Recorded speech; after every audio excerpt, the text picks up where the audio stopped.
राज्याचे मुख्यमंत्री एकनाथ शिंदे थोड्याच वेळात सहकुटुंब आपला मतदानाचा हक्क बजावणार आहे। मुख्यमंत्र्यांच्या कुटुंबाचं मतदान हे ठाण्यामध्ये आहे आणि मुख्यमंत्र्यांचे चिरंजीव डॉक्टर श्रीकांत शिंदे हे कल्याण डोंबिवली मतदारसंघाचे लोकसभेचे उमेदवार आहेत। मुख्यमंत्र्यांच्या पत्नी लता यांच्याकडनं श्रीकांत शिंदे यांचं औक्षण केलं जाते, कारण आजचा दिवस अर्थातच मुख्यमंत्र्यांसाठी जितका महत्त्वाचा तितका श्रीकांत शिंदे यांच्यासाठी सुद्धा।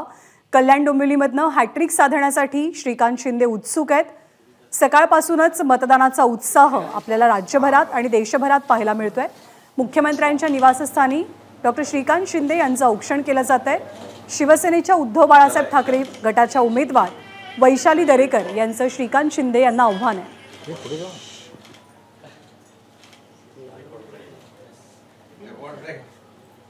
श्रीकांत शिंदे यांच्या प्रचारासाठी पंतप्रधान नरेंद्र मोदींनी सुद्धा कल्याणमध्ये सभा घेतली आणि अर्थातच दुहेरी जबाबदारी मुख्यमंत्र्यांवरती असेल। ठाण्याचा गडही त्यांना राखायचा आहे, कारण ठाणे त्यांचं होमटाऊन आहे, त्यांचा घरचा हक्काचा मतदारसंघ आहे। ठाण्यामधनं मुख्यमंत्री आमदार आहेत आणि दुसरीकडे कल्याण डोंबिवली लोकसभा मतदारसंघातनं श्रीकांत शिंदे महायुतीचे शिवसेनेचे उमेदवार आहेत। त्यामुळे या दोनही मतदारसंघात मुख्यमंत्र्यांची प्रतिष्ठा पणाला लागल्याचं चित्र पाहायला मिळतंय। एबीपी माझा, उघडा डोळे बघा नीट।